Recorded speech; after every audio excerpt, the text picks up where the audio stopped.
여러분, 오늘은 참 좋은 날입니다. 오늘은 참 좋은 날입니다. 추수감사절이라 좋은 날이고, 또 여러분과 함께 할 수 있어서 좋은 날이고, 내 옆에 내 사랑하는 사람들이 있어서 좋은 날입니다. 그러면 여러분들 오늘 일어나셔서 지금 이 자리에 오기까지 어떤 말을 주로 하셨습니까? 미국에 있는 미시간 대학교의 심리학 교수인 크리스 피터스는 인간의 진정한 행복의 근원에 대해서 이야기를 하면서 그가 연구하고 그가 살핀 것에 따라서 인간의 진정한 행복의 근원은 희망과 사랑과 감사에서 나온다라고 말합니다.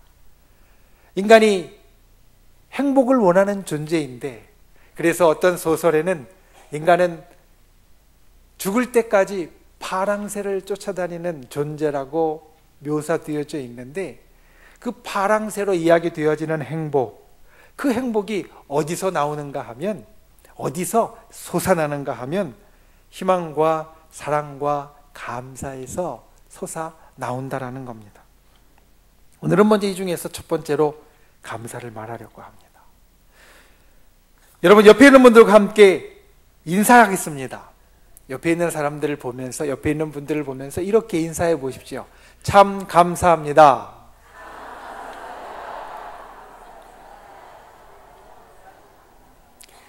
쑥스러우시죠? 뜬금없이 감사합니다라고 이야기하려니 뭐 감사할 것도 없는데 말하기가 쉽지 않으시죠? 목사님이 하라고 하고 다른 사람들도 하니까 하기는 하지만 마음에는 조금 겸연쩍고 쑥스러웠을 겁니다. 그런데 저를 믿고 다시 한번 인사해 보십시오. 참 감사합니다.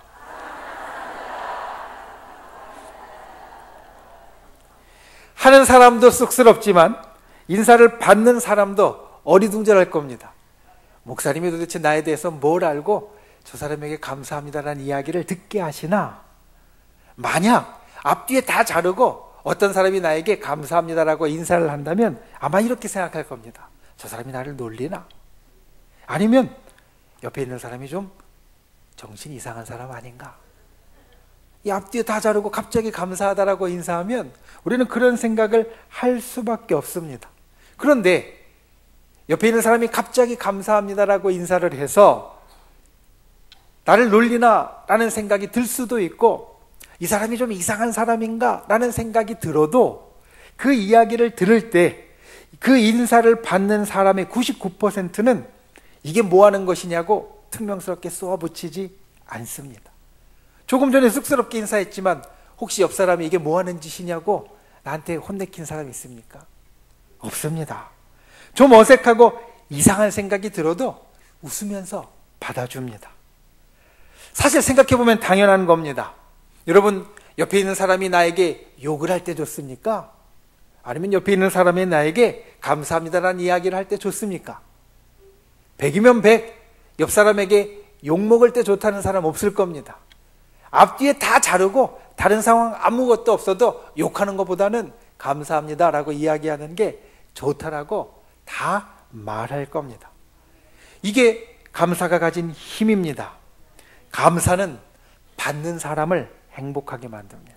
즐겁게 만듭니다. 때로는 뜬금없어도, 그리고 때로는 좀 이상한 생각이 들어도 그 말을 듣는 사람, 그 감사를 받는 사람의 마음은 즐겁고 행복하게 된다는 겁니다. 그런데 여기서 멈추지 않습니다. 피터슨 교수가 말하는 행복은 사실 이 감사를 듣는 사람의 행복이 아닙니다.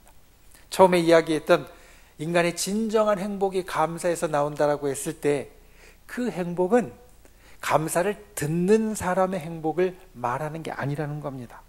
그 행복은 어떤 행복이냐? 바로 감사를 말하는 사람, 감사를 하는 사람이 느끼는 그 자신의 행복이라는 겁니다. 감사는 받는 사람을 행복하게 만드는데, 받는 사람을 행복하게 만드는 것보다 더 중요한 게 감사를 하는 사람이 행복하다라는 겁니다. 여러분, 가끔 우리 주위에서 예전보다 많이 좀 우울한 사람을 만날 수 있습니다. 흔히 세상에서는 우울증이라고 이야기를 하는 우울한 사람들, 좀 마음이 힘들고 어려운 사람들을 우리가 주변에서 만날 수 있습니다. 때로는 그 사람이 나하고 친한 사람이라 여러 이야기를 나눌 때도 있습니다. 그런데 저도 가끔은 그렇게 마음이 힘든 우리 성도님들과 이야기를 하면서 느끼는 게 하나 있습니다. 무엇이냐면 그 분들의 입에서 여러 이야기들이 나오는데, 그런데 그 이야기 가운데 찾기 어려운 것 하나가 바로 감사하다라는 말이라는 겁니다. 우울증에 걸리거나 마음이 힘든 분들이 입 바깥으로 내기 어려운 말, 하기 힘든 말이 바로 감사합니다 라는 말입니다. 그런데 이걸 반대로 이야기하면 감사하다라는 말을 많이 하는 사람은 우울증이 없다는 이야기입니다. 우울하지 않다는 이야기입니다. 실제로 우리 주변에서 이 우울증 치료를 받거나 또 상담을 받는 분들을 보면 이와 같이 감사하다라는 말을 하라라는 이야기를 듣는다고 합니다. 심리학자들이나 또는 이제 신경정신과의 의사들이 그런 사람들에게 권하는 것 중에 하나, 약을 주면서 간단하게 치료할 수도 있겠지만 감사합니다 라는 말을 하고 감사 일기를 쓰고 감사한 것을 떠올리라 라고 말한다라는 겁니다. 왜냐하면 그 감사하다라는 말이 그만큼 힘이 있기 때문입니다. 감사는 내가 받을 수 있는 축복의 분량을 결정한다라고 말합니다. 무슨 말씀이냐? 신기하게도 감사는 감사를 부르고 불평은 불평을 부릅니다. 감사하는 사람에게는 계속 감사할 일이 생기지만 불평하는 사람에게는 이상하게도 불평거리만 계속 늘어난다는 겁니다. 여러분 행복하고 싶으십니까? 행복하고 싶으십니까? 그러면 정말 놓치지 말아야 할 것이 있습니다. 다른 것은 때로 양보할 수 있습니다. 다른 것은 때로 내려놓을 수 있습니다. 행복하기 위하여서 마음을 접어야 될 때도 있습니다. 그런데 행복하기 위하여서 절대 놓지 말아야 할 것, 그것은 감사의 주도권입니다. 감사의 주도권. 감사의 주도권을 쥔 사람은 내 옆에 어떤 사람이 있어도 감사할 수 있습니다. 감사의 주도권을 쥔 사람은 내게 어떤 상황이 닥쳐와도 감사할 수 있습니다. 그런데 감사의 주도권이 없는 사람은 내 옆에 있는 사람에 따라서 감사의 말과 불평의 말이 달라집니다. 감사의 주도권이 없는 사람은 내게 닥치는 상황에 따라서 때로는 감사하지만 때로는 감사하지 못하고 불평합니다. 주도권이 있다면 내 옆에 있는 사람이나 내게 닥치는 상황이나 형편에 따라서 이 감사의 말이 바뀌는 것이 아니라 항상 감사할 수 있는 그 감사의 말을 하는 사람이 되어진다는 겁니다. 이 주도권을 잃지 않는 분들이 되시기를 바랍니다. 상대방이 나에게 어떤 일을 해주든 간에 그에게 먼저 감사하는 말을 하십시오. 우리가 조금 전에 참 감사합니다 라고 옆에 있는 분들과 인사했던 것 같이 내가 주도권을 가지고 상대방이 나를 흔들어도, 상대방이 나에게 어떤 일을 주어도 그에게 먼저 감사합니다 라고 인사할 수 있는 분들이 되십시오. 그리고 이 감사의 주도권을 놓지 말아야 할 또 한 분이 있습니다. 바로 하나님이십니다. 우리의 모든 축복의 근원이 되시는 하나님, 우리의 모든 은혜의 근원이 되시는 하나님, 우리의 모든 삶을 지키시고 보호하시는 하나님, 그 하나님을 향하여서도 여러분 감사의 주도권을 놓치지 않는 분들이 되시기를 바랍니다. 앞에 보듯이 오늘은 추수감사절입니다. 1년 중에 가장 큰 감사의 날입니다. 이 추수감사의 날, 1년에 우리가 지키는 이 절기, 예배하러 나오면서 혹시 이런 생각을 하셨을 수도 있습니다. 목사님, 추수감사절이라서 오긴 왔는데 뭘 감사해야 될지 도대체 모르겠습니다. 감사할 것이 없는 것 같습니다. 그런 마음이 들 수 있습니다. 그러면 여러분 이걸 잘 들으십시오. 그런 마음이 들을 때는 그냥 감사하십시오. 이유 없이, 아니 내게 있는 모든 것에 그냥 감사하십시오.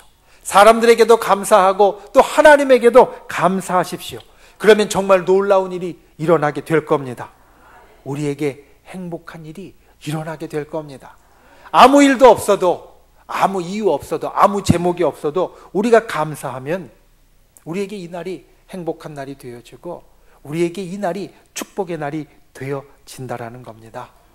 오늘이 저와 여러분에게 있어서 한 해 가장 큰 감사의 날일 뿐만 아니라 한 해 가장 행복한 날이 될 수 있기를 축원합니다.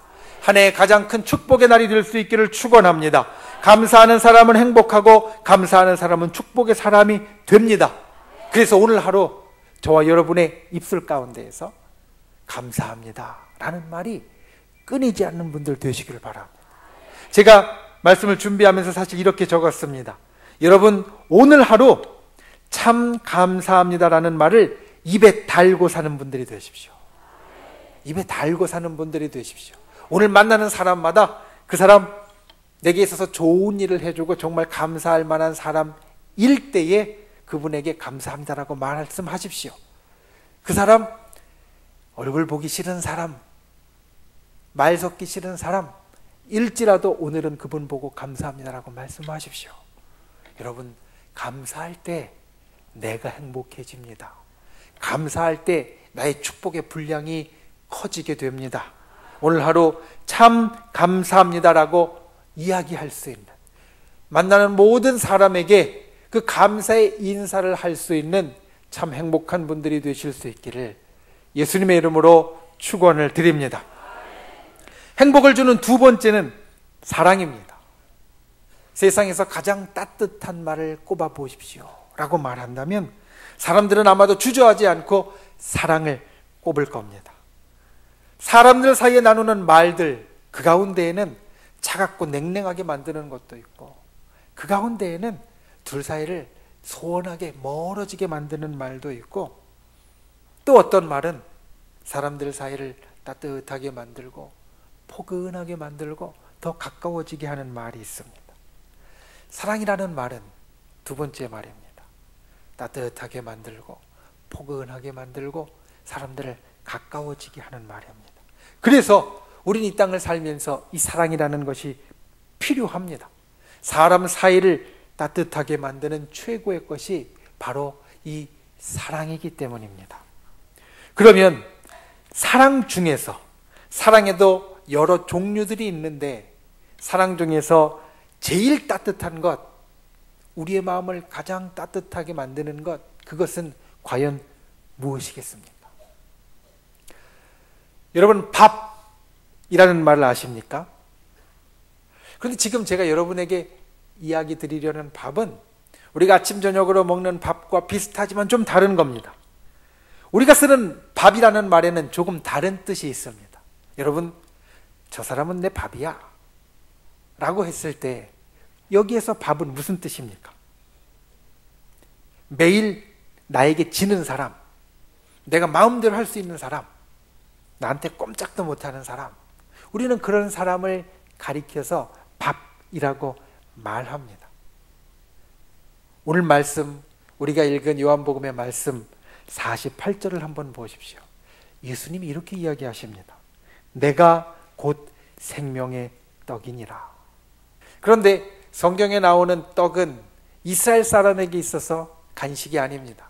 이스라엘 사람들은 밥을 먹는 사람이 아니라 떡을, 빵을 주식으로 먹는 사람이기 때문에 성경에 나오는 이 떡이라는 말은 우리가 생각하는 간식으로서의 떡이 아니라 마치 밥과 같은 주식으로서의 떡이 되어진다는 겁니다. 이것을 생각해서 오늘 예수님의 말을 우리식으로 바꾸면 이렇게 말할 수 있을 겁니다. 내가 생명의 밥이다. 내가 생명의 밥이다. 여러분, 예수님은 어떤 분이십니까? 예수님은 우리의 구주이십니다. 예수님은 우리를 구원하신 분이십니다. 그런데 이것은 예수님을 믿는 신앙의 길에 이미 깊게 들어간 사람들, 저와 같은 사람들, 또 여기에 있는 많은 분들 같은 분들이 고백할 수 있는 거지, 오늘 이 자리에 함께 있는 처음 교회에 온 분들이나 아직 믿음이 얕은 분들은 쉽게 고백할 수 없는 겁니다. 예수님이 나의 주인이라고, 나의 구주시라고 아직은 아닌데, 아마 이렇게 이야기하실 수도 있습니다. 그런데 예수님을 믿는 사람이건 예수님을 믿지 않는 사람이건 똑같이 인정하는 것이 있습니다. 그건 뭐냐면 예수님은 세계의 4대 성인 중에 한 분이시라는 겁니다. 인류의 역사 가운데 존재했던 많은 사람들, 그들 가운데 가장 뛰어난 성인을 4사람 뽑으면 그 가운데 예수님이 들어가고, 예수님은 그래서 예수님을 믿지 않는 사람에게도 깊은 존경을 받는 그러한 분이 되어지십니다. 예수님은 절대로 만만한 분이 아니십니다. 예수님은 절대로 가벼이 여기실 분도 아니시고, 예수님은 절대로 바보도 아니십니다. 그런데 그 예수님이 우리를 향해 이렇게 말씀하십니다. 내가 네 밥이다. 그러니 나를 먹어라. 실제로 우리가 읽은 말씀 뒤에 보면 나는 하늘에서 내려온 떡이니 사람이 먹으러 하려는 것이고, 51절 오늘 우리가 읽은 말씀 뒤에 가면 이 떡을 먹어야 너희가 영생하고 그리고 내 살을 너희가 먹어야 된다 라고 말합니다. 왜 그렇겠습니까? 이유가 있습니다. 그것은 예수님이 우리를 정말 사랑하시기 때문입니다. 예수님이 정말 우리를 사랑하시기 때문에 그냥 놓고 볼 때는 절대로 만만한 분이 아니고, 오히려 모든 사람의 존경을 받는, 우리와는 너무나 차이가 나는 저 높은 곳에 계신 예수님이 우리를 보고 나는 네 밥이다 말씀하고 계시다라는 겁니다. 예수님을 믿는 사람들이 제일 소중하게 여기고 또 가지고 다니는 그러한 것이 있습니다. 십자가입니다. 예수 믿는 사람들은 십자가를 마치 예수님처럼 생각하고 그 표식으로 여기고 아주 소중하게 간직합니다. 일제시대 때 독립운동에 제일 앞장섰던 사람들이 예수님을 믿는 사람들이었습니다.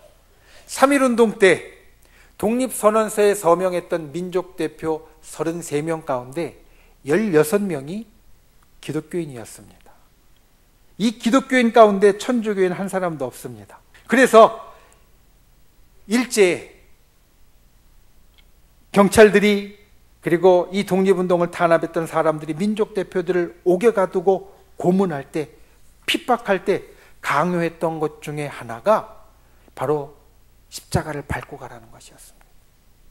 민족대표 33인 가운데 절반이 예수 믿는 사람, 기독교인이었으니 그들을 가두고 다른 이야기를 할 만도 한데 그들을 향하여서 일제는 강요했습니다. 십자가를 밟고 가라. 그러면 풀어주겠다. 신앙을 포기하고 나라를 찾기 위한 노력을 포기하라는 강요를 그들은 십자가를 밟고 가라는 것으로 했습니다. 어떻게 보면 간단한 일 같습니다.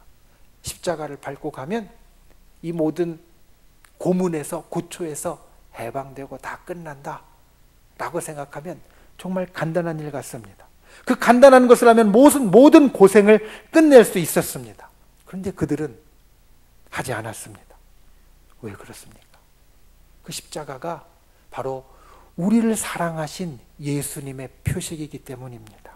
그리고 우리를 사랑하신 그 예수님의 사랑 때문에 또 하나님이 보호하시는 이 나라를 위해서 우리가 수고하고 독립운동을 하는데 그 예수님의 사랑이 이 모든 일의 근원이 되기 때문입니다.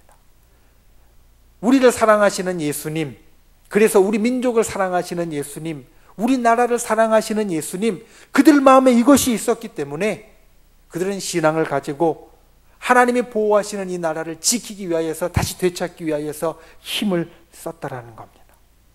우리를 정말로 사랑하신 예수님, 그분이 우리를 위하여 생명까지도 내어주신 표식이 바로 십자가이기에 그들은 포기할 수 없었습니다. 정말 간단하게 생각하고 십자가 밟고 지나가면 난 풀려서 다시 가서 독립운동하면 되겠지, 이럴 수도 있을 텐데 그들은 예수님의 사랑이 그들이 나라를 사랑하고 그리고 나라를 위해 노력하는 모든 것의 근원이기 때문에 그들은 포기하지 않았다는 겁니다. 그러니 그들은 옥에 갇혀서도 행복하지 않을 수 없었습니다. 나를 사랑하시는 예수님이 나는 네 밥이다 라고 하시니 그들은 행복할 수밖에 없었다라는 겁니다. 저와 여러분도 마찬가지입니다. 저와 여러분도 오늘 우리에게 주시는 예수님의 말씀, 나는 네 밥이다, 여러분 이 말씀을 들으시기 바랍니다.